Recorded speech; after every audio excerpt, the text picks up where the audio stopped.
ओम अज्ञानतिमिरान्धस्य ज्ञानञ्जनशलाकया चक्षुरुन्मिलितमेन तस्मै श्रीगुरुवे नमः। श्रीचैतन्यमनोभीष्टं स्थापितं येन भूतले स्वयं रूपकदा मह्यं ददाति स्वपदान्तिकम्। वन्देऽहं श्रीगुरु श्रीयुतपदकमलं श्रीगुरून् वैष्णवाचं श्रीरूपं साग्रजातं सगणरघुनाथान्वितं तं सजीवं साद्वैतं सावधूतं परिजनसहितं कृष्णचैतन्यदेवं श्रीराधाकृष्णपादान् सगणललिता श्रीविशाखान्वितांश्च नित्यानन्दं नमस्तुभ्यं प्रेमानन्दप्रदायते कलोकलमस्य नाशाय जानवीपतये नमः। नमो महावदन्याय कृष्णप्रेमप्रदायते कृष्णाय कृष्णचैतन्य नामिने गुरुद्विष नमः। पंचतत्वात्मकं कृष्णं भक्तरूपस्वरूपकं भक्तावतारं भक्ताख्यं नमामि भक्तिशक्तिकं। हे कृष्ण करुणा सिंधु दीनबंधु जगत्पते गोपेश गोपिका कांत राधा कांत नमस्तुते तप्त कांचन गौरांगे श्री राधे वृंदावनेश्वरी ब्रजभानुसुते देवी प्रणमामि हरिप्रिये।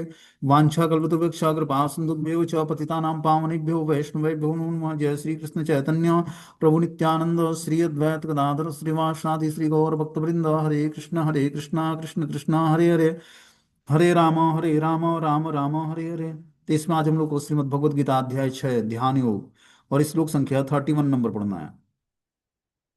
बोलते हैं सर्वभूत स्थितो यो माम भजते एकत्वमा स्थितम सर्वथा वर्तमानो अपि स योगी मयि वर्तते।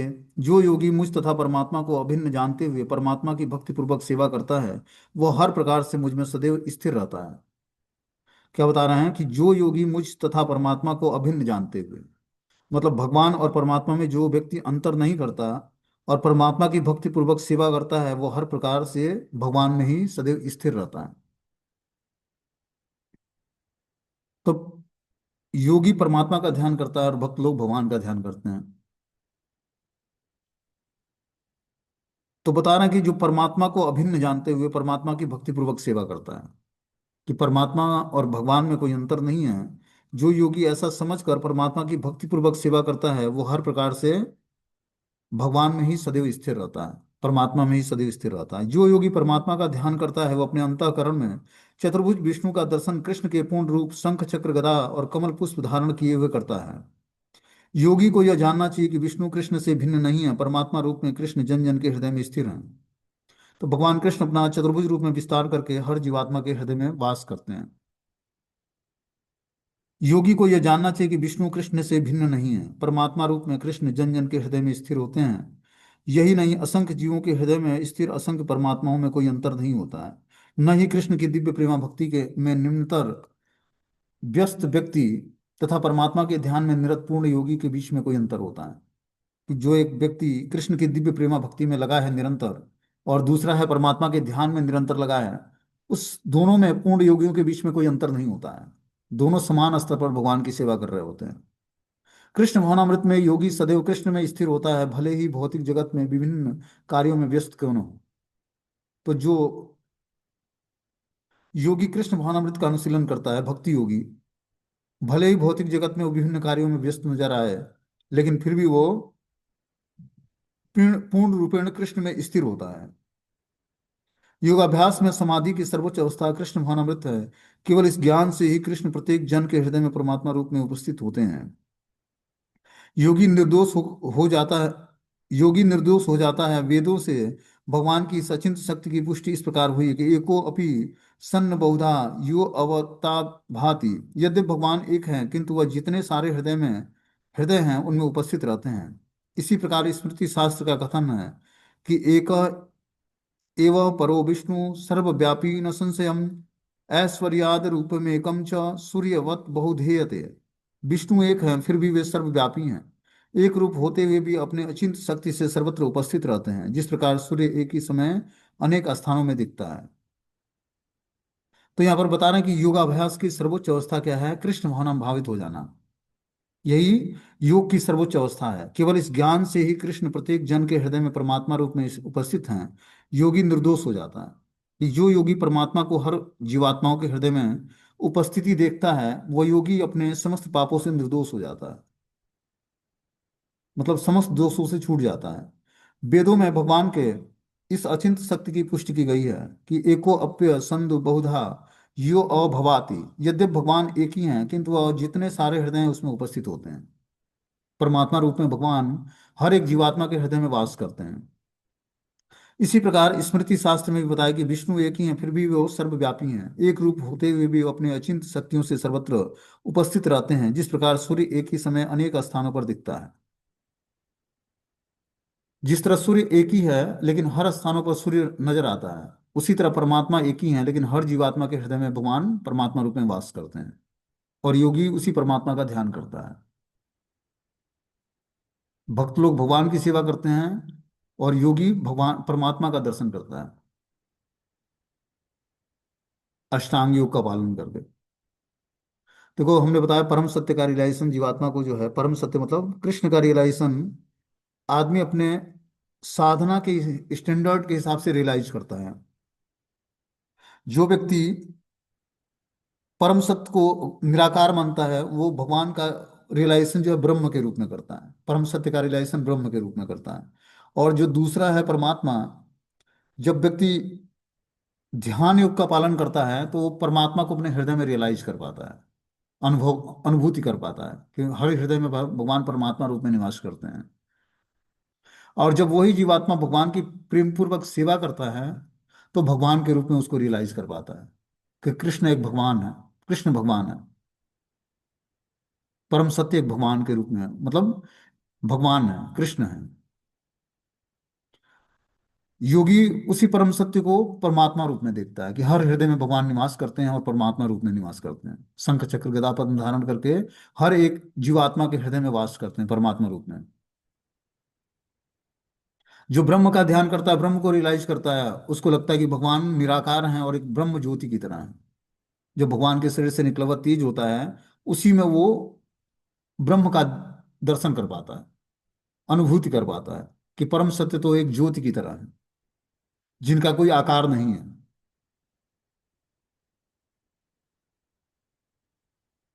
तो ये तीन स्टेज में जो है परम सत्य की अनुभूति होती है जीवात्मा को।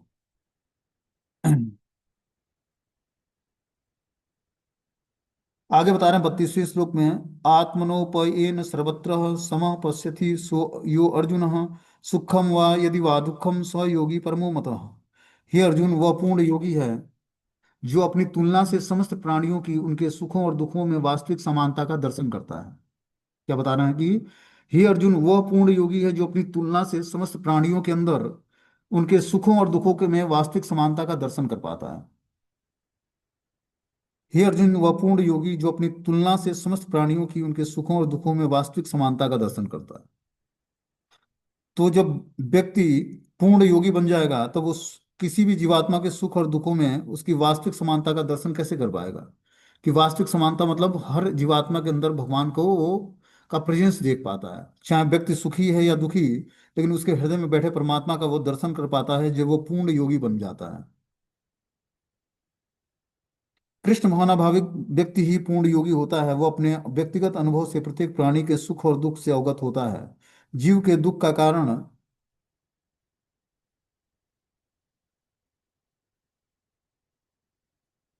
ईश्वर से अपने संबंध का विस्मरण है और सुख का कारण कृष्ण को मनुष्यों के समस्त कार्यों का परम भोक्ता, समस्त भूमि और लोकों का स्वामी और समस्त जीवों का परम हितैषी मित्र समझता है। पूर्ण योगी यह जानता है कि भौतिक प्रकृति के गुणों से प्रभावित बद्ध जीव कृष्ण से अपने संबंध को भूल जाने के कारण तीन प्रकार के भौतिक तापों का भोगता है। और चूंकि कृष्ण भावनाभावित व्यक्ति सुखी होता है, इसलिए वह कृष्ण ज्ञान को सर्वत्र वितरित कर देना चाहता है। तो जो व्यक्ति ईश्वर साक्षात्कार के विज्ञान में पूर्ण सफलता प्राप्त कर लिया है, मतलब कृष्ण भावनाभावित व्यक्ति ही वह व्यक्तिगत अनुभव से प्रत्येक प्राणी के सुख और दुख से अवगत हो जाता है। क्या बता रहे हैं कि जो दुखी है इस भौतिक संसार में, वो ईश्वर से अपने संबंध के विस्मरण के कारण दुखी होता है। और सुख का कारण कृष्ण को मनुष्य के समस्त कार्यों का परम भोक्ता, समस्त भूमि और लोकों का स्वामी और समस्त जीवों का परम हितैषी मित्र समझता है। कि जो व्यक्ति सुखी है वो कृष्ण से अपने मनुष्य के समस्त कार्यों का परम भोक्ता, समस्त भूमि और लोगों का स्वामी और समस्त जीवों का परम हितैषी मित्र समझकर वो भगवान से जुड़ता है। पूर्ण योगी यह जानता है कि भौतिक प्रकृति के गुणों से प्रभावित बद्ध जीव कृष्ण से अपने संबंध को भूल जाने के कारण तीन प्रकार के भौतिक तापों को भोगता है। जैसे ही हम भगवान से अपने वास्तविक संबंध को भूल जाते हैं, वैसे ही जो है हम माया के टच में आ जाते हैं, माता दुर्गा के टच में। माता दुर्गा के पास त्रिशूल है जो त्रय ताप देता है, उसमें तीन नोक होते हैं, वो त्रय ताप के प्रतीक हैं। आदि अधिदैविक क्लेश, आदि भौतिक क्लेश और आध्यात्मिक क्लेश। ये तीन क्लेश मनुष्य को इस भौतिक संसार में सताते हैं। इसमें से आध्यात्मिक क्लेश बहुत ही खतरनाक क्लेश होता है। वो मन बुद्धि के कारण प्रकट होता है। जैसे मान लो कि मैं अभी अच्छे खासे जो है पढ़ा रहा हूँ या पढ़ रहा हूँ या समझा रहा हूँ जो भी है, और वो क्लेश उत्पन्न होते ही व्यक्ति के अंदर विकलता उत्पन्न होती है और उसको लगता है कि मुझे अब कुछ अपने प्राण त्याग देने चाहिए, सुसाइड कर लेना चाहिए या फिर गलत कार्य कर लेना चाहिए, चाहे जो भी है। तो वो कब उसके ऊपर वो पागलपन के लक्षण सवार हो जाएंगे मन और बुद्धि के क्लेश के कारण, वो कोई नहीं जानता है। ये आध्यात्मिक क्लेश के अंतर्गत आते हैं कि व्यक्ति नॉर्मली सबसे बातचीत करा और कुछ ही देर बाद पता लगा कि उसने सुसाइड कर लिया। किस कारण से? आध्यात्मिक क्लेश के कारण। ये क्लेश बड़ा ही सटल रूप से होता है और इसका कोई व्यक्ति समझ भी नहीं पाएगा कि क्या कारण हो सकता है जिसके कारण इसने ये ऐसा कार्य किया। दूसरा है अधिदैविक क्लेश। ये दैवी प्रकोप से आता है, जैसे बाढ़ आना, सुनामी सुनामी आना, भूकंप आ जाना, महामारियां फैल जाना। ये दैवी प्रकोप के कारण ऐसा होता है। ठीक है ना? और दैवी प्रकोप मान मान लो जैसे भूकंप आ जाता है तो भूकंप से व्यक्ति सारा प्रभावित होगा, सारे लोग प्रभावित होंगे। बाढ़ आ गया, बाढ़ से सारे लोग प्रभावित होंगे क्योंकि ये दैवी प्रकोप से आता है। या महामारी फैल गया तो उससे सभी प्रभावित होंगे। आदि अधि भौतिक क्लेश, भौतिक क्लेश जो होता है, जो हमसे आस पड़ोस के लोगों से, मधु मक्खियों से, मच्छरों से, या जीव जंतुओं से जो हमें कष्ट मिलता है, या पड़ोसी से, या अपनी पत्नी से, या अपने पति से, ये जो क्लेश होते हैं ये आदि भौतिक क्लेश कहलाते हैं। तो ये क्लेश भी सहनशील है। आदि दैविक क्लेश भी सहनशील है, लेकिन जो है, जो आध्यात्मिक क्लेश है, जो मन बुद्धि का क्लेश होता है, उस व्यक्ति को, वो जो क्लेश होता है वो बहुत ही खतरनाक होता है। उससे व्यक्ति को आदमी बता भी नहीं सकता कि उसको क्या दिक्कत है जिसके कारण वो परेशान है, क्योंकि वो रियलाइज भी नहीं होगा और आपको क्लेशित करता रहेगा, क्योंकि बहुत ही सटल रूप से वो क्लेश आदमी को परेशान करता है।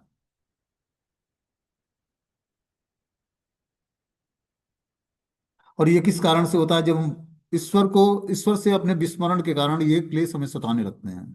ये माता दुर्गा के द्वारा हमें त्रैताप देकर और भगवान की तरफ बस सेवन तरीके। आप डिटेल आराम से रिलेक्स डाल दीजिएगा उनको भी।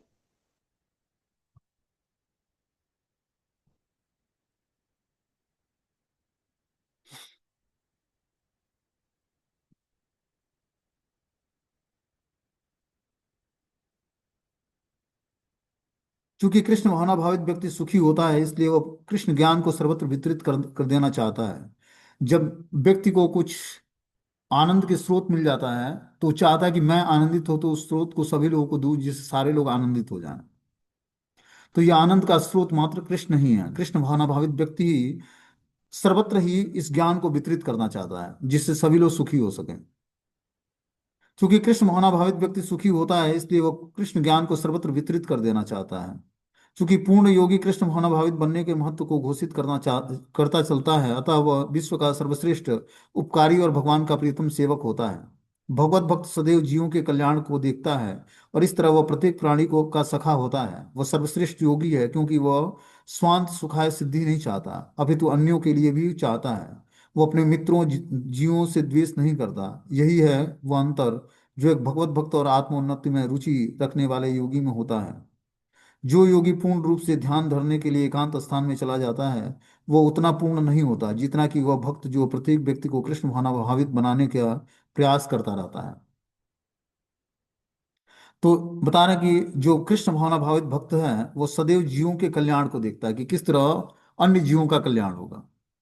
और इस प्रकार वो बता रहे हैं कि जो है, इस तरह वो प्रत्येक प्राणी का मित्र होता है। वह सर्वश्रेष्ठ योगी है क्योंकि वह स्वांत सुखाय सिद्धि नहीं चाहता, अपने सुख की सिद्धि प्राप्त नहीं करना चाहता। वो सबके कल्याण के लिए कार्य करना चाहता है। ऐसा भक्त जो है भगवान को अत्यंत प्रिय होता है और अपितु वो अन्यों के लिए भी चाहता है कि वो भी जो है सुख प्राप्त करें।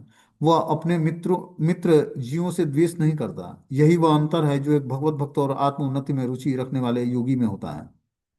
कि जो आत्म उन्नति मतलब अपने आत्मा की उन्नति में रुचि रखता है और एक भगवत भक्त, इसमें अंतर क्या होता है कि भगवत भक्त सबके उन्नति के लिए प्रयास करता है, अपनी उन्नति के साथ साथ सबका वो मंगल चाहता है। जो योगी पूर्ण रूप से ध्यान धरने के लिए एकांत स्थान में चला जाता है वह उतना पूर्ण नहीं है जितना कि वह भक्त जो प्रत्येक व्यक्ति को कृष्ण भावनाभावित बनाने का प्रयास करता रहता है। तो एक व्यक्ति सेल्फ डिपेंडेंट होकर इंडिविजुअल भजन करना चाहता है, और एक जो है अपने भजन के साथ साथ कृष्ण भावनामृत का विकास भी करना चाहता है, लोगों को वितरित भी करना चाहता है। तो वैसा व्यक्ति ज्यादा श्रेष्ठ है जो भगवत नाम का प्रचार भी करता है और खुद भी भक्ति करता है। उससे भगवान ज्यादा प्रसन्न होते हैं। जो बता रहे हैं कि जो पूर्ण रूप से ध्यान धरने के लिए एकांत स्थान में चला जाता है वो उतना पूर्ण नहीं होता है जितना कि वो भक्त जो प्रत्येक को व्यक्ति को कृष्ण भावनाभावित बनाने के लिए प्रयास करता रहता है। तो हमें भी क्या करना है, पहले भक्ति सीखनी है, उसके बाद इसको वितरित करने का प्रयास करना है, लोगों को बताने का प्रयास करना है। तब भगवान हमसे ज्यादा प्रसन्न होंगे।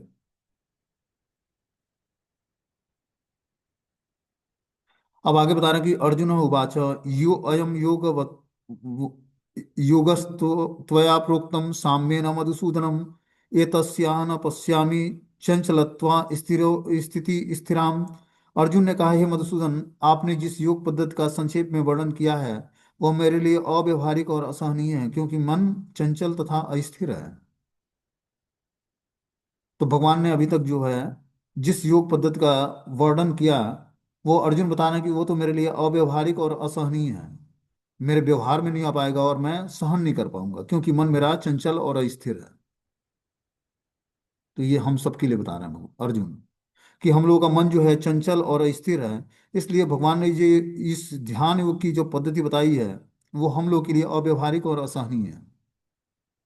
बोलते हैं भगवान कृष्ण ने अर्जुन के लिए सूचो देशे से लेकर योगी परमो मतः तक जिस योग पद्धति का वर्णन किया उसे अर्जुन अपनी असमर्थता के कारण अस्वीकार कर रहा है।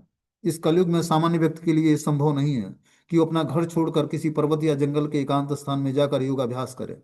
आधुनिक योग की विशेषता है कि अल्पकालीन जीवन के लिए घोर संघर्ष, लोग सरल व्यवहारिक साधनों से आत्म साक्षात्कार के लिए उत्सुकता या गंभीरता नहीं है। तो फिर इस कठिन योग पद्धति के विषय में क्या कहा जाए।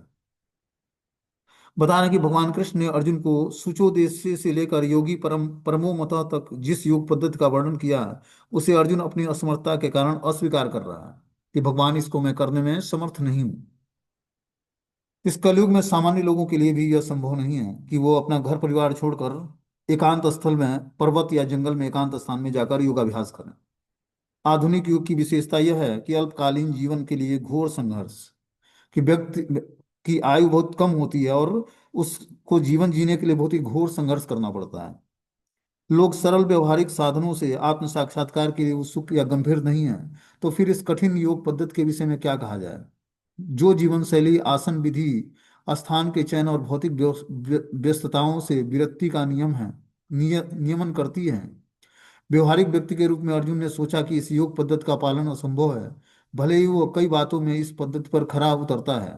वो राजवंशी था, उसमें अनेक सद्गुण थे, वो महान योद्धा था, वो दीर्घायु था, और सबसे बड़ी बात यह है कि वो भगवान कृष्ण का घनिष्ठ मित्र था।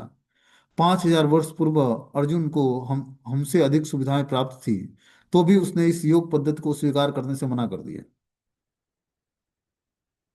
इस पद्धति को इस कलयुग के लिए सर्वथा दुष्कर समझना चाहिए। हाँ, कतिपय बिरले व्यक्ति के लिए यह पद्धति सुगम हो सकती है, किंतु सामान्य जनों के लिए यह असंभव है।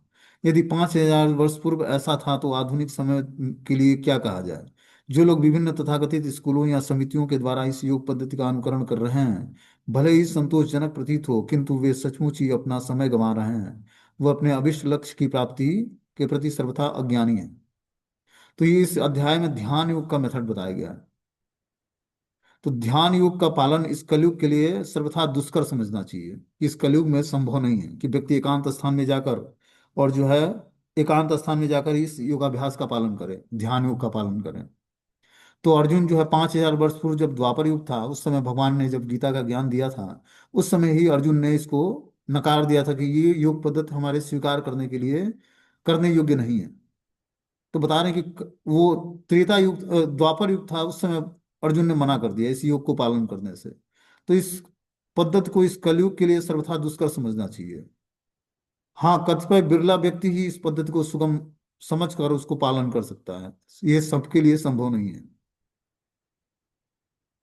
आगे अर्जुन बोलते हैं, चंचला ही मन कृष्ण प्रमाथि बलवा दृढ़ तस्याहम निग्रहे मन्ये वायुरिव सुदुष्कर।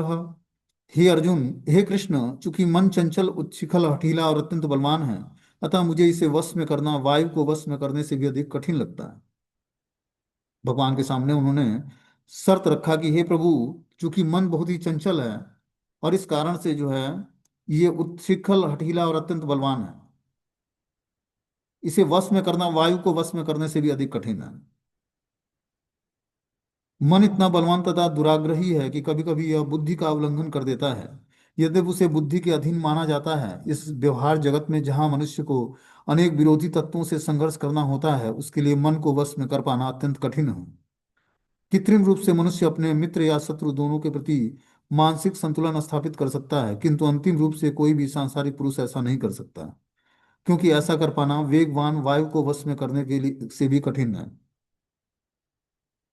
तो बता रहे हैं कि मन इतना बलवान और दुराग्रही है कि कभी कभी ये बुद्धि का भी उल्लंघन कर देता है, कि बुद्धि की बातों को भी स्वीकार नहीं करता है। यद्यपि उसे बुद्धि के अधीन माना जाता है, इस व्यवहारिक जगत में जहाँ मनुष्य को अनेक विरोधी तत्वों से संघर्ष करना होता है, उसके लिए मन को वश में कर पाना अत्यंत कठिन है। तो हम देखते हैं इस व्यवहारिक जगत में हम मन को वश में कर पाना हम लोगों के लिए बहुत ही कठिन होता है, क्योंकि मन में बहुत सारे विचार उत्पन्न होते हैं और मन हमेशा जो है क्रियाशील, हमेशा कुछ ना कुछ सोचता रहता है, और अच्छी बातें कम सोचता है और बुरी बातों को ज्यादा सोचता है। तो इसको वश में करना इस भौतिक संसार में बता रहे हैं अर्जुन की बहुत ही कठिन है, क्योंकि ये मन जो है बलवान और दुराग्रही है।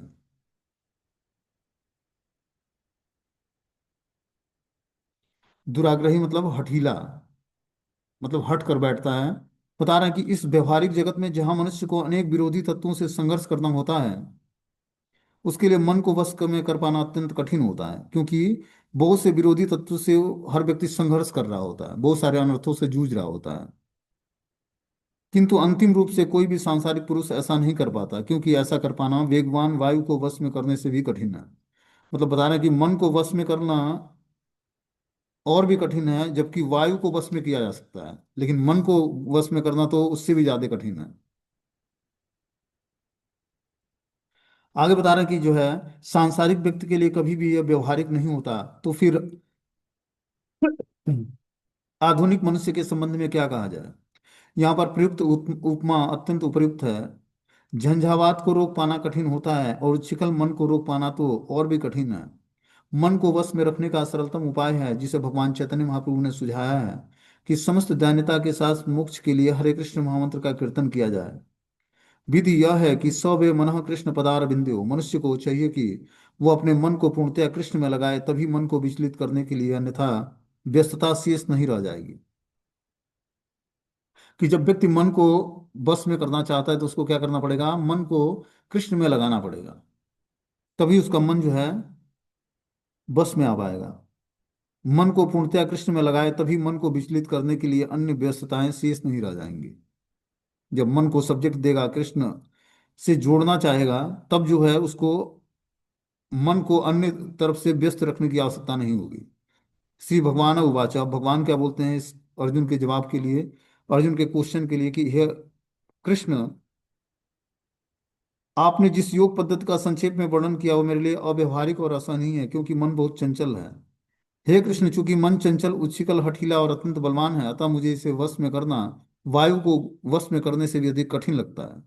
इस पर भगवान क्या बोलते हैं, असंशयम महाबाहो मनोदू निग्रह चलम अभ्यासेन तु कौन्तेय वैराग्येण च गृह्यते। भगवान श्री कृष्ण ने कहा, हे महाबाहु कुंती पुत्र अर्जुन, निसंदेह चंचल मन को वश में करना अत्यंत कठिन है, किंतु उपयुक्त अभ्यास द्वारा तथा विरक्ति द्वारा ऐसा संभव हो पाता है। कि उपयुक्त जो आगे अभ्यास बताया जा रहा है और विरक्ति के द्वारा ही इसको कंट्रोल किया जा सकता है। बोलते हैं अर्जुन द्वारा व्यक्त इस हठीले मन को वश में करने की कठिनता को भगवान ने स्वीकार करते हुए कहा, कि साथ ही वे सुझाव देते हैं कि अभ्यास तथा वैराग्य द्वारा यह संभव हो पाता है। कि कोई व्यक्ति वैराग्य धारण करे और अभ्यास करता रहे उसका, तब ये संभव हो पाएगा कि वो मन को कंट्रोल कर पाएगा। ये अभ्यास क्या है, वर्तमान युग में तीर्थवास, परमात्मा का ध्यान और मन तथा इंद्रियों का निग्रह, ब्रह्मचर्य पालन, एकांतवास आदि कठोर विधि विधानों का पालन कर पाना संभव नहीं है। किंतु कृष्ण भावनामृत के अभ्यास से मनुष्य भगवान की नवधा भक्ति का आचरण करता है, ऐसी भक्ति का प्रथम अंग है कृष्ण के विषय में श्रवण करना। मन को समस्त प्रकार की दुश्चिंताओं से शुद्ध करने के लिए यह परम शक्तिशाली और दिव्य विधि है। कि मन को कंट्रोल करना है तो सबसे परम शक्तिशाली विधि और दिव्य विधि क्या है? कि हमें कृष्ण के विषय में श्रवण करना चाहिए। इससे हम मन को कंट्रोल कर पाएंगे।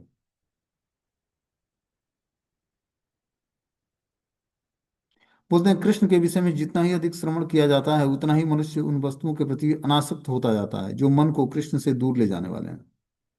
तो जब हम सुनेंगे भगवान के बारे में तो बता रहे हैं कि मनुष्य उन वस्तुओं के प्रति अनासक्त होता जाता है और मन को कृष्ण से दूर ले जाने वाली बातें जो है शमित हो जाती हैं। मन को उन सारे कार्यों से विरक्त कर लेने पर जिनसे कृष्ण का कोई संबंध नहीं है, मनुष्य सुगमता पूर्वक वैराग्य सीख सकता है। वैराग्य का अर्थ है पदार्थ से विरक्ति और मन का आत्मा के में प्रवृत्त होना है। निर्विशेष आध्यात्मिक विरक्ति कृष्ण के कार्यकलापों में मन को लगाने की अपेक्षा अधिक कठिन है।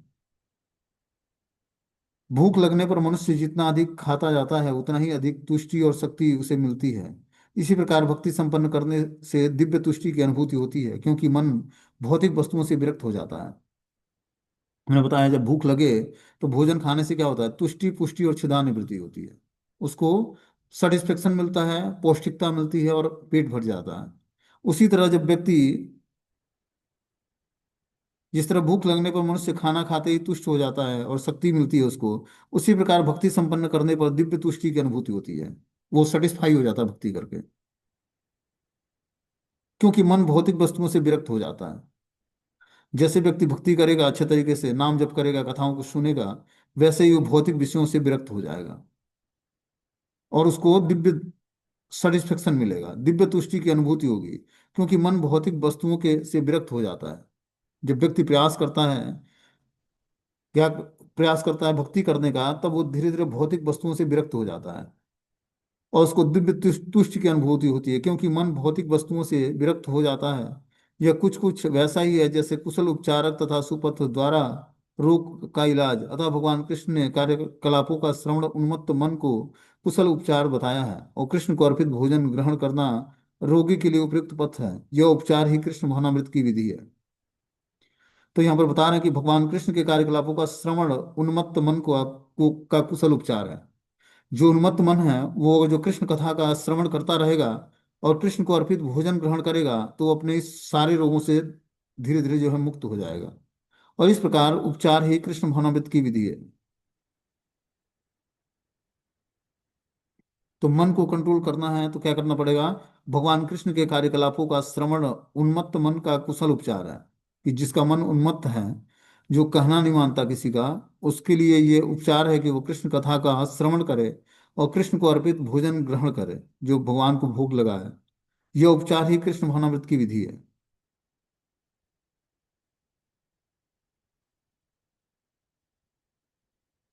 अगला श्लोक बता रहे हैं कि 36वां श्लोक, असंशयात्मनः योगो दुष्प्राप्यम इतिमेव मति वस्य वस्यात्मनः तु यत्यं सकत्यो अवमुपायतः। जिसका मन उच्छृंखल है, जिसके लिए आत्म साक्षात्कार कठिन कार्य होता है, किंतु जिसका मन संयमित है और जो समुचित उपाय करता है उसकी सफलता ध्रुव है, ऐसा मेरा मत है। तो बता रहे हैं भगवान यहाँ पर कि जिसका मन उच्छिकल है, उसके लिए आत्म साक्षात्कार कठिन कार्य है। जिसका मन मतलब चंचल है उसके लिए वो आत्म साक्षात्कार नहीं कर पाएगा। किंतु जिसका मन संयमित है, जो सचमुच उपाय करता है, जिसका सफलता उसका सफलता ध्रुव होता है। तो जब मन को संयमित कर लेते हैं और कुछ उपाय निकाल कर उसको संयमित करके रखते हैं मन को, तो उससे हमें सफलता प्राप्त होगी, ऐसा भगवान का मत है। बोलते हैं भगवान घोषित करते हैं कि जो व्यक्ति अपने मन को भौतिक व्यापारों से विलग करने का समुचित उपाय नहीं करता उसे आत्म साक्षात्कार में शायद ही सफलता प्राप्त होगी। भौतिक भोगों में मन लगाकर योग का अभ्यास करना मानो अग्नि में जल डालकर उसे प्रज्वलित करने का प्रयास करना है। क्या बताना, देखो कितना बढ़िया स्टेटमेंट है कि आत्म साक्षात्कार में शायद ही व्यक्ति सफलता प्राप्त करता है। भौतिक भोग में मन को लगाकर योग अभ्यास का अभ्यास करना मानो अग्नि में जल डालकर उसे प्रज्वलित करने का प्रयास करना है। मन का निग्रह किए बिना योगाभ्यास समय का अपव्यय मात्र है। तो और जब हम योगाभ्यास करते हैं और मन का निग्रह नहीं करते, मतलब मन को भौतिक विषयों से हटाकर आध्यात्मिक विषय में नहीं जोड़ते, तो वो योगाभ्यास समय का अव्यय मात्र कहलाएगा, कि हमने समय को नष्ट किया है योग योग करके। योग का ऐसा प्रदर्शन भले ही भौतिक दृष्टि से लाभप्रद हो, किंतु जहां तक आत्म साक्षात्कार का प्रश्न है, यह सब व्यर्थ है। अतः मनुष्य को चाहिए कि भगवान की दिव्य प्रेमा भक्ति में निरंतर मन को लगाकर उसे वश में करे। कृष्ण भावनामृत में प्रवृत्त हुए बिना मन को स्थिर कर पाना असंभव है। तो मन को वश में करने के लिए हमें पहले कृष्ण भावनामृत में प्रवृत्त होना पड़ेगा, तभी जाकर हमारा मन जो है स्थिर हो पाएगा। कृष्ण भावना भावित व्यक्ति बिना किसी अतिरिक्त प्रयास के ही योगाभ्यास का सफलता प्राप्त कर लेता है, किंतु योगाभ्यास करने वाले कृष्ण भावना भावित हुए बिना सफलता प्राप्त नहीं कर सकते। तो योगाभ्यास, कितने लोग शरीर को फिट करने के लिए अलग अलग योग करते हैं, लेकिन जब तक व्यक्ति कृष्ण भावनामृत होने का प्रयास नहीं करेगा, तब तक उसको जीवन में सफलता प्राप्त नहीं होगी। तो जीवन में सफलता प्राप्त करने के लिए हमें क्या करना पड़ेगा? भगवान कृष्ण की भक्ति को स्वीकार करना पड़ेगा, तभी उसका मन जो है परमानेंटली स्थिर हो पाएगा।